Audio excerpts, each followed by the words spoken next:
tal? ¿Cómo están? Gracias por la sintonía, por esa preferencia que ustedes nos dan siempre a nuestro canal Quinta Visión y en particular en esta entrevista a fondo en la cual vamos a hablar, mire, de ruta energética, de políticas gubernamentales, de cómo enfrentar este tema que es no solo relevante en lo que dice relación con lo nacional, sino que particularmente con usted. Probablemente que al término del mes o entre medio, dependiendo de cuándo le llegue la factura o la boleta de sus consumos, ve que no se ajusta seguramente a sus presupuestos o probablemente si ha implementado medidas en su hogar, tal vez, y ojalá que sea así, que hayamos aprendido algo en todo este tiempo, de no solo una serie de campañas, sino que de conciencia también, los costos sean cada vez menores. Voy a saludar a Ricardo Irarrázaval, subsecretario precisamente de Energía, quien está con nosotros. ¿Cómo está, subsecretario? Muy bien, muchas gracias por la invitación, Carlos. No, gracias por acompañarnos. Permítanme contarles a nuestros televidentes que el subsecretario es abogado de la Pontificia Universidad Católica de Chile. Vamos a resumir el currículum al máximo. Además fue subsecretario de Medio Ambiente en el anterior gobierno del presidente Sebastián Piñera. Así que parece ser que el espectro de la expertise y del conocimiento es bastante amplio porque ambas áreas, ambos sectores están bajo el mismo ministerio. El Ministerio de Medio Ambiente y el Ministerio de Minería. ¿Qué más puedo decir? Es profesor, fue vicedecano de la Facultad de Derecho de la Pontificia Universidad Católica, donde se desempeñó precisamente como docente de Derecho Ambiental y del curso de Fiscalización y Sanción Ambiental y Responsabilidad por Daño Ambiental en programa de magíster en la misma universidad. Eso, ¿algo más? Director del Servicio de Evaluación Ambiental. Así es. ¿Me faltó algo? Nada. ¿Padre de familia? Padres, efectivamente, y de muchos niños. ¿Cómo? ¿Cuánto? 8 no, y se nos viene el 9º. No me digas. Somos una familia muy eficiente, energéticamente. Yo no muy lo eficiente. ¿Sí, usted cree? Claro, el mismo auto y con el mismo uso de combustible transporta una cantidad de personas impresionante. ¿En el mismo auto? Claro que sí. Usted no es de los que deja calentando el motor en la mañana, porque no. Eso... Hay algunos que no lo saben, ¿no es verdad, subsecretario? Los autos modernos no necesitan calentarse. Y con la misma calefacción, se calefacciona mucha gente en mi casa. Somos una familia muy eficiente. ¿Qué tipo de calefacción utiliza? Nosotros usamos parafina, estufa Toyotomi en el fondo, y complementada con un par de eléctricas para los bebés de la casa. Ok. Bueno, si yo tengo una pauta aquí, lo más probable es que nos saltemos en algún momento. Voy a comenzar al revés. A propósito de esto, y lo conversábamos previo a la entrevista. Subsecretario, ¿qué tan democrático es el costo para las familias del gasto, de la energía mensual? Y yo le preguntaba a usted qué utiliza. Claro. Es que el tema clave de entender es cómo funciona nuestro sistema eléctrico. En el sentido de que las políticas públicas de nuestro sistema eléctrico apuntan a que sea lo más eficiente posible para que al final eso redunde en el menor costo posible para los consumidores. Entonces se piensa, y así está desde la ley eléctrica de los años 80, cómo tener no solamente una seguridad en el suministro, o sea, que no hay interrupciones, sino que ojalá, al fondo, en la energía que se genere en el país, ¿no es cierto?, sea al menor costo posible. Y así está construido nuestro sistema eléctrico. Y eso es finalmente lo que les llega a las personas. Entonces, cuando hemos tenido problemas en Chile, en temas justamente de generación, recordemos lo que fue un problema que hubo con la hidroelectricidad, ¿no es cierto?, o después lo que fue el corte del gas con Argentina. Bueno, muchas veces eso redunda finalmente en aumento en los costos por parte de los consumidores. Este es un medio regionalista, por cierto, subsecretario, y nosotros en realidad miramos lo que ocurre en Santiago por la televisión, por los otros medios, pero muchos de esos problemas no nos afectan a nosotros. Sin embargo, hay algunos que precisamente que deben de estar en su conocimiento. ¿Cuáles son los que usted resalta mayormente de los que hay aquí en la región? Problemas energéticos en la región. Exactamente. Bueno, los grandes problemas energéticos de la región, creo que tienen que ver con los temas de contaminación. El revuelo muchas veces que genera la evaluación ambiental de algunos proyectos energéticos acá en la región. Un tema súper complejo que tiene un componente energético, es todo el polo industrial de Puchuncaví y Ventana.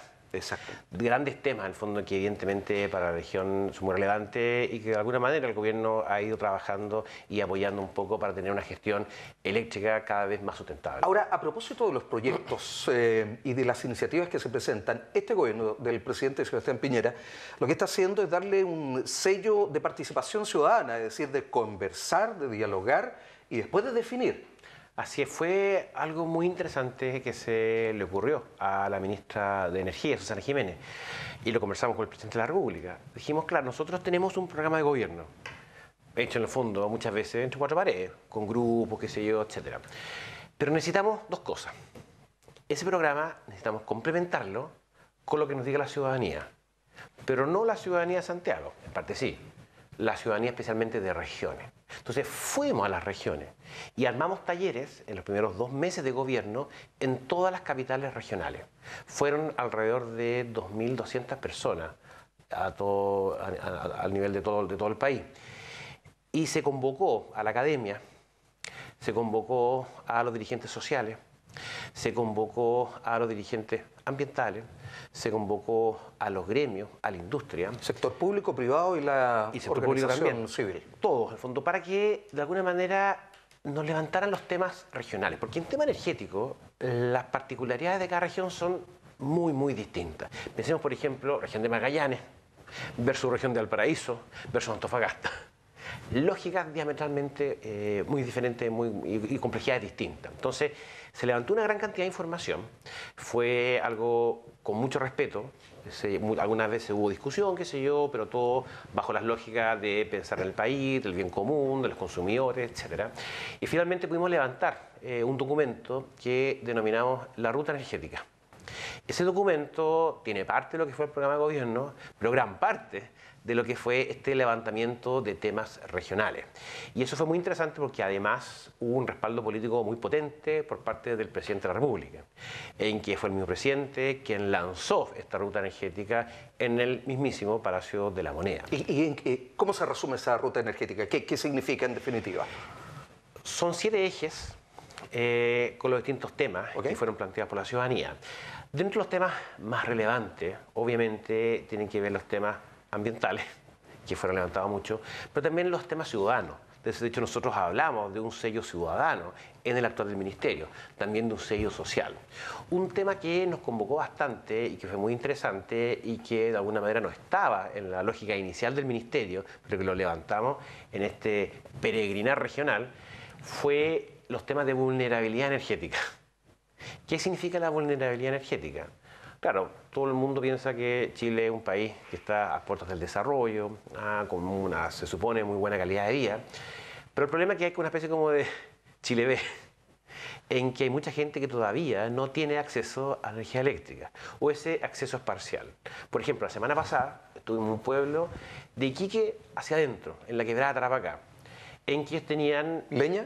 No, ellos tenían petróleo con unos generadores y tenían 2 horas de electricidad al día. Y además el petróleo había que transportarlo... cuando hablamos de energía ya. Desde Huara, ¿cierto? De Iquique, qué sé yo, hacia el interior.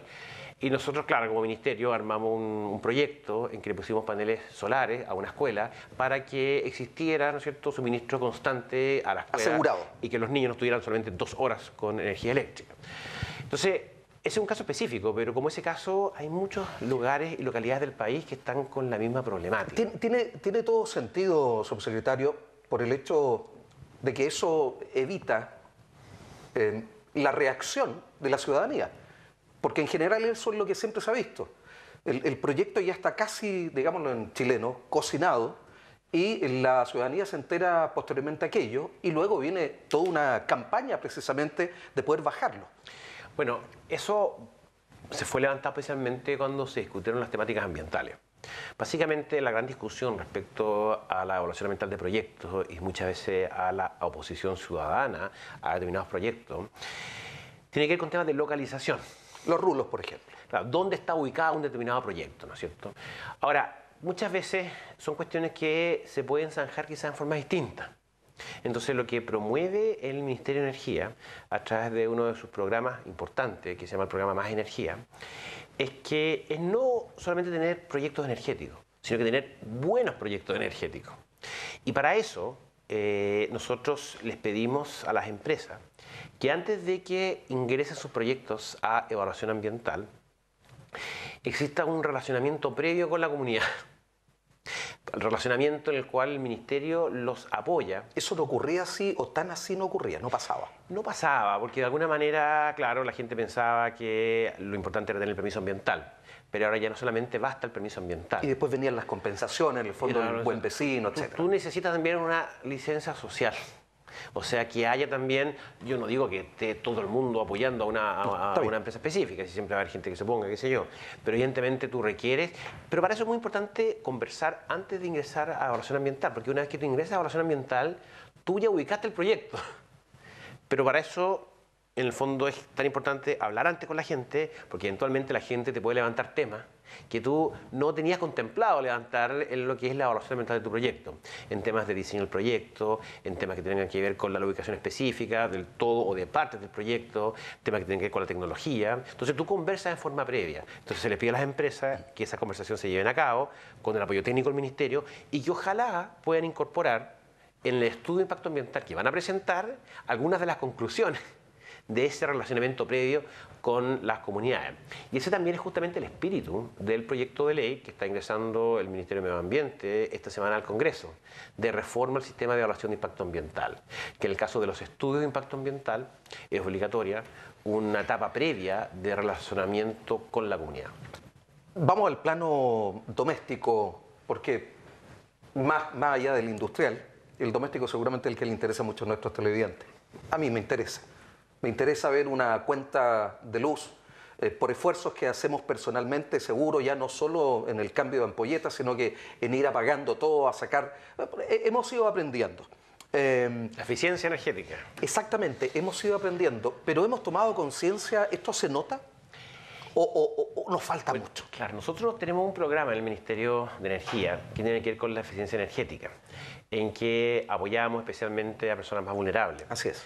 Lo que pasa es que el problema de la eficiencia es que significa muchas veces un costo inicial en tema de aislación de tu vivienda. Esto es como los paneles solares también. Claro, las ventanas, qué sé yo, la aislación de las puertas, las ventanas, etc. Y muchas veces esa inversión inicial, claro, cuesta dinero. Entonces cuesta de alguna manera tomar esa decisión. Porque al final, en un plazo corto, ¿no es cierto?, que puede ser 3, 4 años, ¿no es cierto?, en lo que va a ser la cuenta de la calefacción, evidentemente se va a necesitar menos combustible, dado que tu vivienda es más eficiente. Y en ese sentido nosotros también estamos presentando al Congreso un proyecto de ley de eficiencia energética. Que apunta, bueno, a los grandes consumidores, a las grandes industrias para que sean eficientes. Eso significa beneficio económico, pero también beneficios ambientales. También apunta a que los vehículos sean más eficientes. Menor consumo, menor emisiones, claro, estándares de eficiencia y también de las viviendas, que sean más eficientes en términos de información.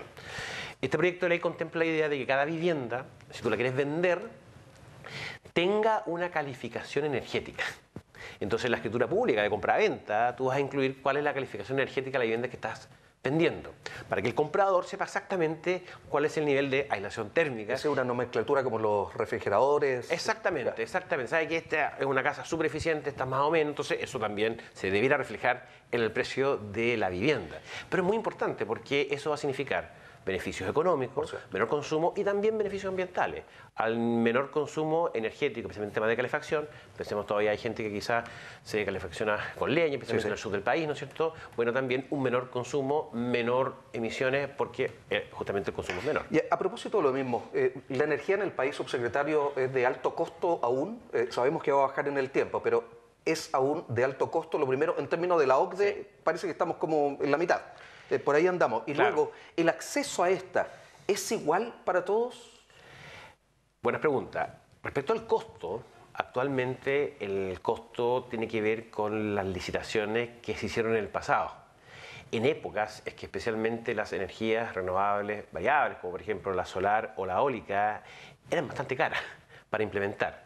¿Qué ocurrió? Del 2014 al 2018, por ejemplo, la energía solar bajó 5 veces de precio. Y eso se reflejó en las últimas licitaciones, pero cuya baja en el costo va a Verse reflejado, ¿no es cierto?, el año 2021-2022. Es decir, debiera de bajar la cuenta. Debiera bajar la cuenta. Ahora, entonces eso en el fondo evidentemente es una muy buena noticia, pero lamentablemente no es en el ahora, sino que tiene que ver con las licitaciones que van a ser operativas, ¿no es cierto?, el año 2021, año 2022. Y la energía, el costo de la misma y la calidad, porque cuando le saludaba al comienzo, le preguntaba, bueno, usted se calefacciona como todos, especialmente cuando hay bajas temperaturas, pero los tipos de, o las formas en que uno lo hace es distinto. Una familia del primer decil, ¿no es cierto?, y hay datos, hay cifras que dicen que gastan aproximadamente el 10% de su ingreso familiar en calefaccionarse. Claro, eso es lo que se denomina, algunos le dicen pobreza energética. Nosotros hemos querido hablar más bien de vulnerabilidad energética. Ustedes están redefiniendo esto con el PNUD. Claro, lo queremos redefinir porque nosotros cuando hablamos de vulnerabilidad no solamente tiene que ver con el costo, es parte también, pero también tiene que ver con la calidad. Claro. Es muy distinto, por ejemplo, calefaccionarse con leña internamente en tu casa. Por ejemplo, en los antiguos braseros, que la gente más pobre todavía sigue usando, o los calefactores, o las salamandras, qué sé yo, porque eso también te genera mucha contaminación intradomiciliaria. Y los riesgos de la misma. Y los riesgos obviamente, que se te incendia la casa, etc. Entonces, claro, eso también hay un tema también de vulnerabilidad. Hay vulnerabilidad en el uso de ese tipo de combustible. También hay vulnerabilidad en el caso que te di en Iquique, ¿no es cierto? Gente que todavía tiene 2 horas, ¿no es cierto? Eso también es vulnerable, ¿no es cierto? ¿Qué pasa, por ejemplo, con gente que necesita máquinas permanentemente por temas de salud? Los llamados electrodependientes. O sea, son todo tipo de vulnerabilidad. Entonces, nosotros lo hemos querido englobar en un concepto un poco más amplio como vulnerabilidad energética, en que muchas veces con buenas soluciones permiten no solamente tener acceso a la energía, acceso menos contaminante, sino que también que disminuyan los costos, especialmente después de alguna inversión inicial, ¿no es cierto?, que puede significar, por ejemplo, la instalación de paneles. Entonces, ¿cómo pensar en soluciones específicas para casos puntuales? Y ahí nosotros lo que hemos hecho como ministerio, y también fue una de las conclusiones de la ruta energética, es construir un mapa de la vulnerabilidad energética a nivel nacional. En los años 80 en Chile se hizo un mapa de la extrema pobreza. Lo hizo Miguel Kast, ¿no es cierto?, y la gente que en esa época trabajaba en Odeplan, porque de alguna manera, si queríamos focalizar las políticas públicas y los pocos ingresos que tenía el país, bueno, había que ver dónde estaba la gente que más lo necesitaba. Pero no estaba ni siquiera esa información.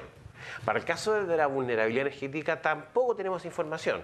Hay ciertas hipótesis que hablan de una cierta cantidad de gente, 15.000, 20.000 familias que todavía no tienen acceso a la luz eléctrica. Pero además de eso hay gente que tiene acceso parcial, o gente que el acceso es malo, es contaminante, ¿no es cierto?, etcétera, etcétera. Entonces queremos construir ese mapa. Para eso lo estamos apoyando fuertemente en nuestro CEREMI, aquí en la quinta región, el CEREMI Gonzalo Leantec, ¿no es cierto?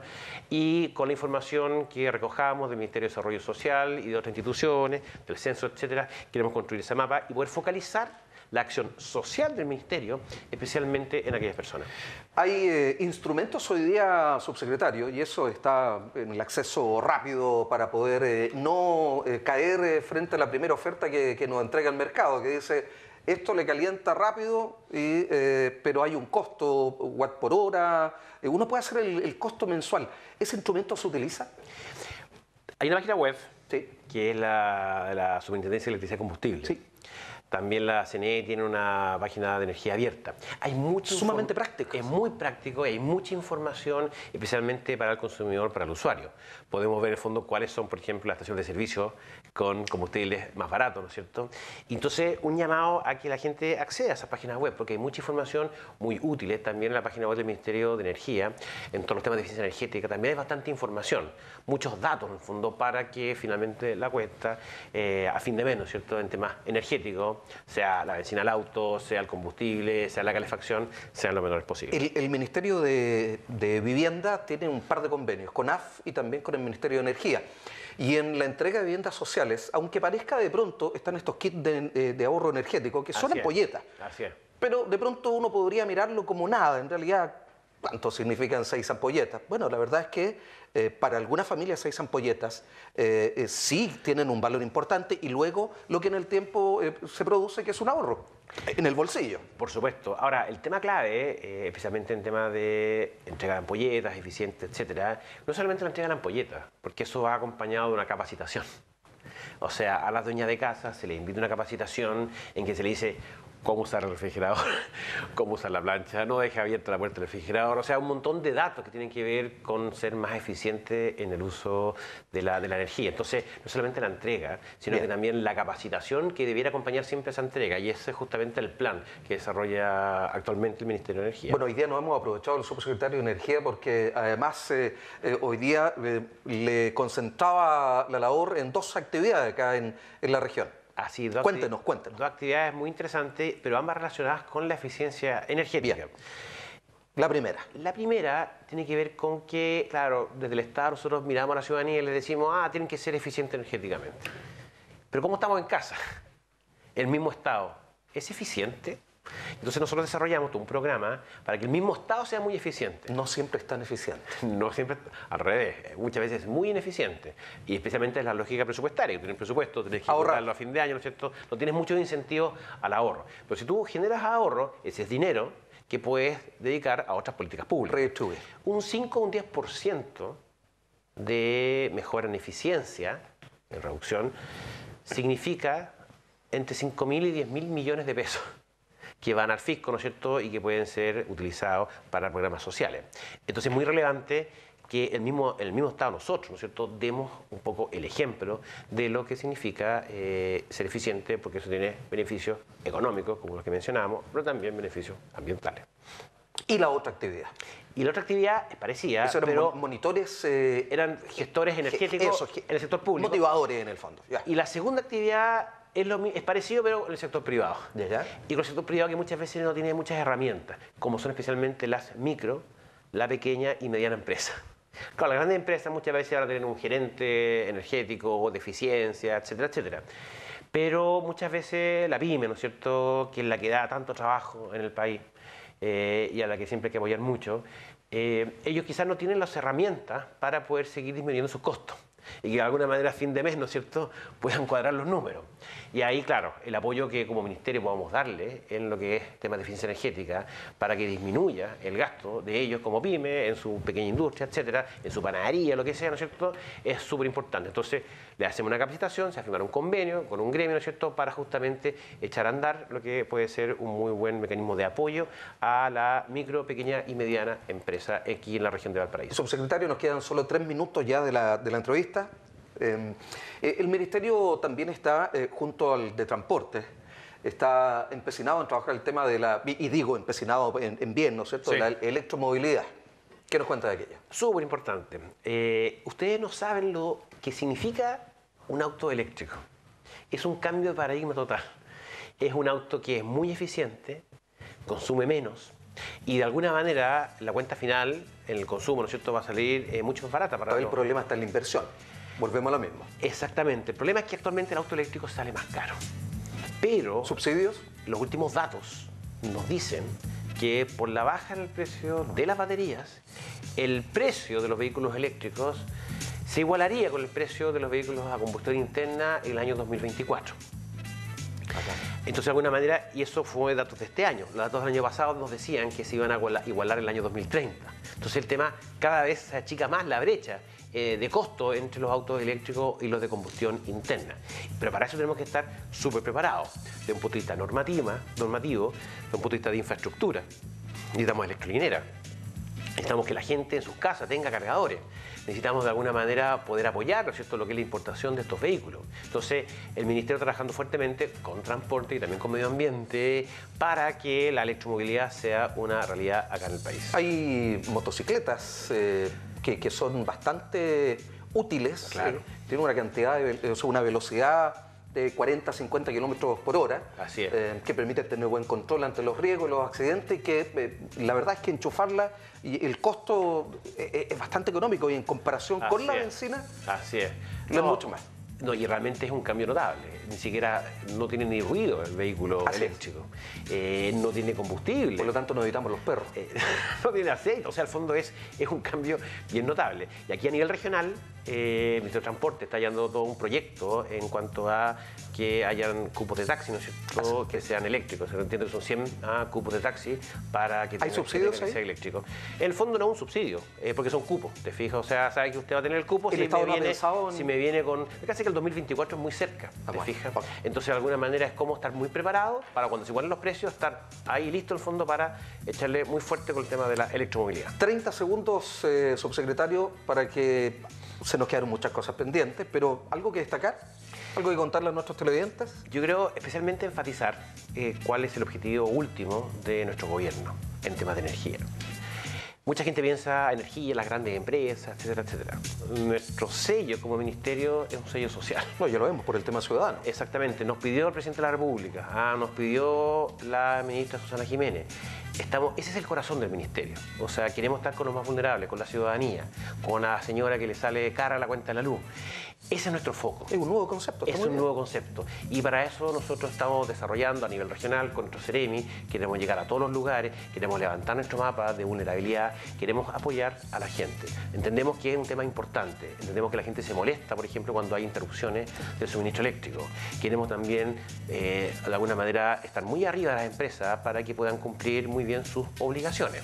Un suministro continuo, ¿no es cierto?, de calidad, ¿no es cierto?, y al menor precio posible. Bien, Ricardo Irarrázaval Sánchez, subsecretario de Energía, quien ha estado con nosotros. Yo me imagino que a usted también le quedaron varias inquietudes, le habría gustado efectuar más de algún comentario, plantear su propia realidad. Lo importante es que sigamos aprendiendo, creo que nosotros podemos aportar muchísimo, es cierto, uno a uno. Si nos sumamos y encadenamos todos esfuerzos también, seguro que los problemas que en algunas regiones, cuando vemos por la pantalla, ¿no es cierto?, en fotografía, los problemas que le ocurren a Santiago, seguramente también nosotros podemos contribuir para que aquello no ocurra. Subsecretario, gracias por habernos acompañado hoy día. Muchas gracias. Le esperamos en una próxima oportunidad. De todas maneras. Bien, pues sí, y a usted, gracias por haber estado en la sintonía de esta entrevista a fondo. Quédese con nosotros.